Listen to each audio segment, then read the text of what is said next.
مجرم بدل أقول تكون خيري هذا سبون توتي تيموميتي فايو إلى لقيتها هذا سبون توتي تيموميتي سفر هذا سبون توين سيرك ما في الدم يا أبدي أنا ما سداد لا والله لازم لما سداد تمام أخلي سداد ربي isiitti qomallee itti dhagahamuu didee cal'ifteetumaan himateetti jechuudha. Awwaala odoo intalli isaan bira hin jiraanne odoo mucattii tana quba hin qabaanne jechuudha. Mucattii caaltuu haadha sabboontuu jalaa badde abdii bira jirtii jechuudha mucattiin dhibbaan dhibbatti. Godee maaxaa! Assalaamu alaikum warahmatullahi wabarakatuhu. Jirra jirtuu hordoftoota fi kabajamtoota keenya akkam nagaa keessanii fayyaadha. Bakkuma jirtanitti nageenyi keenya kan onnirraa madda isinaa qabu isiniin jenna. Har'allee walitti dachaane egaa maaliin dachaatan jechuu keessanii nafu. Wanni jiruun addunyaa tuni bu'aa bahii hedduu qabdi, taaba hedduu qabdi ishii. Garuu alhamdulillahi rabbil aalamiin har'a geenne rakkuma adda addaa xiqqoo isii haaluma jireenyaa mana keessaatiif isinirraa banne nuuf oolchaa isiniin jenna. Har'a maal qabattee dhuftee yoo jettanii har'a wanni qabadhee dhufe waa'ee hojii abdiin dalagaa jiru tokko abdii fi hajjii walumattuu isaan dalagaa jiran tokko waan nuti ammaan duraan namni hedduun aarsaa irratti kafallee ta'abii meeqaan booda irrattis waan hin taane jaanee irrattis arrabsamnee deebinee nalle jennee araaramnee isaan waan san ilaa har'aatitti qoosaa godhanii ittiin taphachuu jiranii jechuudha. Wanni kun akka waan inumaayyuu mooyanne waan kana haati sabboontullee kanaan booda waa takkaa fiduu hin dandeettu waan jedhamu wayititti qoosatti jira jechuudha jarri kun.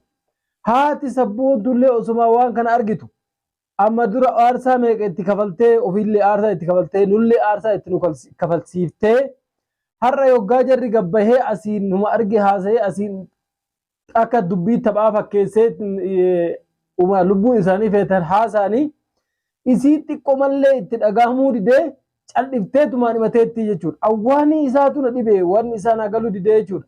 Gaafa dubbiin kana hin dubbatamne iyyuu jarri kun osoo waa takka hin jiraanne mee maal irratti akkanatti haasa'an? Egaa odoo intalli isaan bira hin jiraanne odoo mucattii tana quba hin qabaanne jechuudha. Caaltuu abdii maal irratti akkanatti haasa'ama? Yeroo mara ajandaa godhatee kuma caaltuu kan haasa'a. Har'a wanni akka dhufu na godhe waan tokko waan akka malee na aarse viidiyoo abdiin dalage tokko argeetiin faayoo irratti biraankii dalagaa. Biraankii kana gaa waggaa dalee dubee taati wanni guutuun munaasabaa malee hin dalagamtu. Abdiin huma fedhellee yoo ta'e faayoo irratti illee biraankii haa dalagu malee mucattii caaltuu haadha sabboontuu jalaa badde abdii bira jirtii jechuun mucattiin dhibbaan dhibbatti. Maaliif yoo na jettan ragaan inni jechuudha abdiin bira jiraachuun mucattiin abdiif hajjii jidduu jiraachuun ragaan viidiyoo isaan har'a dalagan kanaa jechuudha. Amma durallee dalagaatuma turan garuu kaarraa kun adda. Mucattii anaa fi hajjiin deemnee dubrummaa irraa fudhannee hajjitu irraa fudhatee ana maallaqa naa kenneetiin irraa fudhatee jedheeti faayoo irratti biraankii dalagaa jechuudha. Mee viidiyoo isaan dalagan kana ani wanni kun huma isaan waan akkanaa kan haasan odoo isin harka hin jiraanne mucattiin tun odoo jara harka hin jiraanne maalirraa akkanatti haasa'u jarri kun? Haati sabboontullee odumaa waan kan agartu cal'isuu filatte aarsaa meeqatti nu kalsiiftee eega aarsaa meeqatti kafalle as deebitee odoo isaan akkanatti gabbahanii mucattiin nu bira jirti nu biratti argamte asiin akkana taate takka asirratti biraankii dalagan takka ofiitii biraankii dalagan maali taphni agana ga'e kanu guutuun akkamitti ilmoo namaatiin namni akkana taphata ati hoo maaltu cal'isuus feechiise haadha sabboontu. Mee hordoftoota kee viidiyoo kana dhaggeeffadhaa.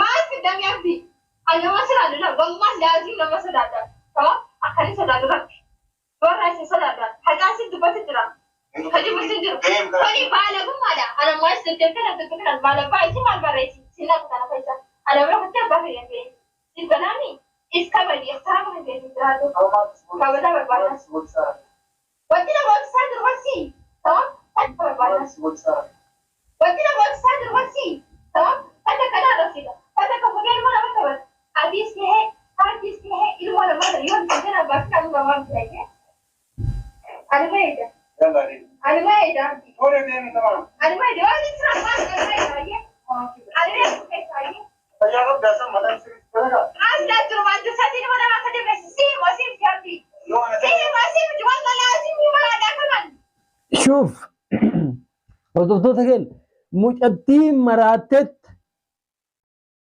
faayoon jechuudha. Wallaahi laziim mucattii tana duraan ni beektii jechuudha. Isillee jara sodaatte malee jara maafiyaa kana sodaattee jallitte malee akka mucattiin abdii fi hajji harka jirtu ni beektii jechuudha. Mee qaqqaba laala. Wallaahi laziim duraan illee mucattii sana taphachiise sihi ana malee ni maraadhaa ittiin. Leesh maraatti beektaa sababa biraa qabu bar. Takka dubartiidha itti dhagahame jarri akkanatti yeroo mara huma dubartiitti taphachuu. Ani waan jedhee haasa'uun na dhibaa waan jaraa kanarraa ummata kana ummata amantii hin qabne hin amanamu ummanni kun yoo isiniin jedhu dhugaan seetan haati sabboontuu maaltu callisuu filachiise. Gaafa waa hin argin sanuu gabbaatee fiigaa turte har'a immoo gaafa isaan akkanatti asiin marraa takka biraankii jedhan asiin immoo tuyyuu caaltuun akkana taate inumaa har'a gabbaanii biraankii fakkeessanii bar biraankii fakkeessan malee jarri dhugatti jiraa bar. Dhugatti jira bar jarri caaltuu isaantu harkaa qabaa jechuudha. Mucattiin inumaa bira hin maraadhaa biyyattiin isiin inni mootiyyuu maaltu si maraacha nurraa gabbayii hin taane jechuu dubbiin sun. irraa fudhannee isin jira akkasitti caaltuu irraa Caaltuu irraa fudhannee dhiigni baay'ee qaba. dhiigni Baay'ee dhangala'ee isin jira. shuf dhiiga baay'ee dhangala'e yeroo dubrummaa irraa fudhatan san. Ijoolleen naannoo san jiran guutuu nu gargaaranii Nama gargaarsifatanii jirumaa.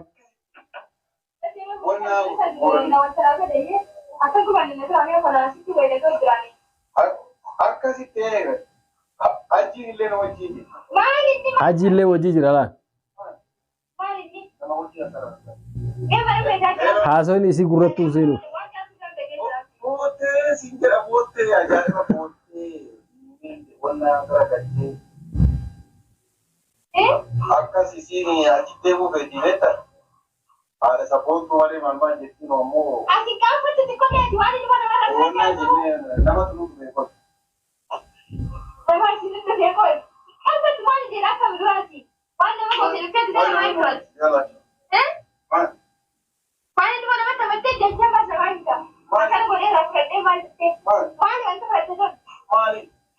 والله انا كنت انا لقمتي دراجي لقمتي دراجي كان تمام ابو ولا كيف انا بس يا مامتي هاي دي ابو ما دي بقول دراج انا بس اصلا ده كمان انا Inumaayyuu isiin faayonuu ni beeytii jechuudha akka isaan amma dura nama hedduu taphatan amma booda akka itti ilmoo namaa itti taphattu hin eeyyamu abdi'anii jettiin. Isillee sodaa ofiitiif lubbuu ofii gara dhaba callifte malee akka isaan ilmoo namaa itti taphatan ima beeytii jechuudha jettiin. Wanni kun eessatti deemaa jira akkamii jarri kun nu malee namni tokko hin jiru waan jedhu wayitti fakkaata. Mucattii dhibbaan dhibbatti fudhatanii jiranii jechuudha. Abdiin haasaa isaa keessatti maal jedhe? Gaafa taasau hajjitu dubrummaa irraa fudhatee nama hedduu gargaarsifatanii irraa fudhatan immoo beekaa waggaa irraa fudhatan kan hajjitu dubrummaa irraa fudhatee anammootiyyu hajjiin na jalatti kufee maallaqa naa kennee hin dubbatin naan jedhee akkasii callise jarri maallaqa irraa hin hafuu lubbuu namaa yoo fedhe lubbuu ta'ee yoo fedhe kalee ta'ee maallaqaan gurgurtaa jarri maallaqa irraa hin hafu. Haati sabboontuu mi'atti kana gabbaatee biraankii siin jedhanii si kijiban. Biraankii miti ana biraankii naan ta'u wanni kun huma jirtu huma godhan gaddeebi'anii akka biraankii godhanii fakkeessanii kaleessa namni irratti baree namni guutuun dhaga'ee akka isaan mucattii fudhatan har'a as deebi'anii yoo mucattiin nu bira jirtii akkana goone jedhanii daayirektii kaasan taate dubbiin faallaa itti deebiti jechaafi waan biraa haasan malee mucattiin isaanuma bira jirtii jechuudha. Wanni amma akka biraankiitti gabbaanii godhaa jiran kun huma dalaganii raawwatanii geessan biraankii nuun godhan malee waan biraati miti jechuudha. Mee waan kalee aarsan meeqa itti kafalame namni meeqa itti tumame namni meeqa itti miidhame har'a akkamii gaddeebi'anii biraankiidhaa nuun jedhan uummanni kun rabbi sodaadha. Mee dhageeffadha alaa waan inni jedhuun. Telefoona irraa fudhadhe mucattii gowwoomsuu barbaadaa bar.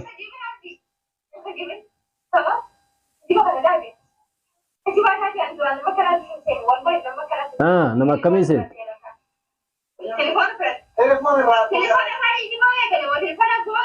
Telefoona irraa dhiini bo'oo eegale moo telefoona bo'oo eegalee itti naqaatee hir'isillee hin jabduudha.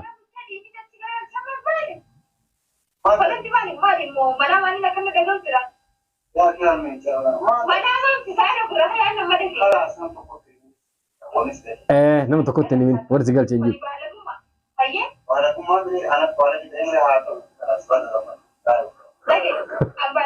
Wayi abdii hojii keenyaa.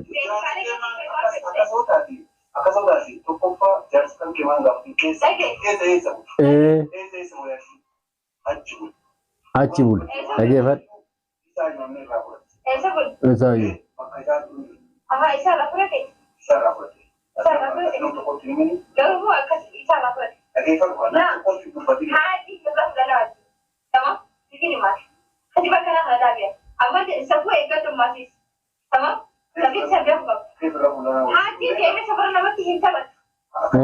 Entah, irada apa sila?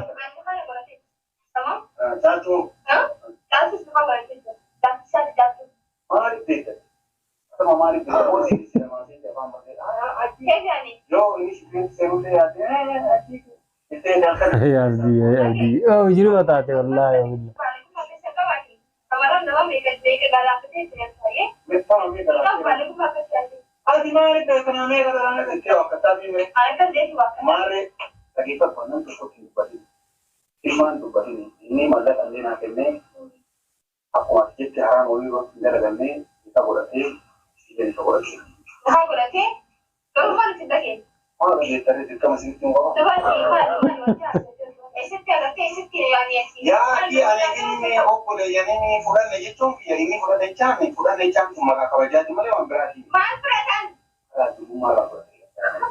Kode mata, shoft.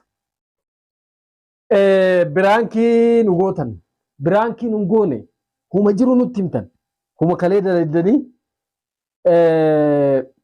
Arra kaleessa mijatti nu bira jirtu jenne waa kanne akkam jenne namni nu dhagaa waa jedhu isinit dhagame malee biraanki nu godhaan jirtan kuma gootan mee haadha sabbuutu odoo kana agartu osoo kana dhageessu akkamitti qalbiin si teessee mee argita waan isaan haasaa jiran isillee haraama wayii irratti hin ta'ine nikaa hidhatee kalaasama booda jaartii isaati jechuudha boruuftaan immoo abdiin fidee gabbaasaa biraankiidha hajji nikaa hidhatee caaltu dhuftee jaartii abdii hajjii taate waraqaa nikaa itti qabaa haati sabboottuu waa takka fiduu hin dandeessu jechuudha. Maasalaama dhumate kaa dubbiin waan gootu hin qabdu jaartii isaati. Isillee eegaa kalaas akka amma inni jedhu kana taate waan gootu hin qabdu dubbachuu hin dandeessu jaartii isaati. Namummaan isii irraa fudhatamee jira callistee. Falli isiin qabdu callistee hajji jala gatteettee jiraachuudha. Aboo abdii hajji rabbuma si cabse wallahi. Ati amma odoo kana dhageettu haati sabboontu ka gaaf durii achi utaaltee as utaaltee kaan cabsitee muka fudhattee maal jette arda hoo maal eeydame biraankii mitiyan kun biraankii miti ana biraankii nan hin ta'u ana biraankii nan godhu kun tuuma jiru dalaydan waan haasoytan wallaaltanii namni maan nuun jedhaa biraankii jettan malee tamam huma sirrii huma dalaydanii geessitanii gootanii gabbaatanii booda namni dhageettii namaatti nuun tolu biraankii jennee akka kanatti nama dubbiin beeku nama dubbiin galtuufi ni galtiifi jechuudha akka dalgaatti nutti maa jirtan malee biraankii nu godhaan jirtan way bilaasha ta'abii kenna nutillee aarsaa meeqetti kafallee dhugaa caaltuu baafna jennee naman taane hojii fi fiinee kisaarre haadha sabboontuutu nu kisaarse jechuudha. As deebitee ammallee araaramallee heeyyamtee otoo nuti dinnu nu araarsite. Ammallee nuti jara walitti araaramne nagaa qabna. Garuu immoo haala jiru garaa nu nyaate hordoftoota fi kabajamtoota kiyya ani kun ana biraankii nan godhu huma jiru huma dalagan gabbahanii nutti maa jiranii akkasitti dhugaa mucattii rabbiin haa baasu. Rabbiin dhugaa maal baafamii jaartii hajjii taatee jirti wajjin haa bultu jenna. Boru iftaan immoo maaltu akka dhufu walumaan laallaa hordoftoota fi kabajamtoota kiyya bakkuma jirtanitti nageenyi isin haa ga'u isin jaaladha. Bye bye.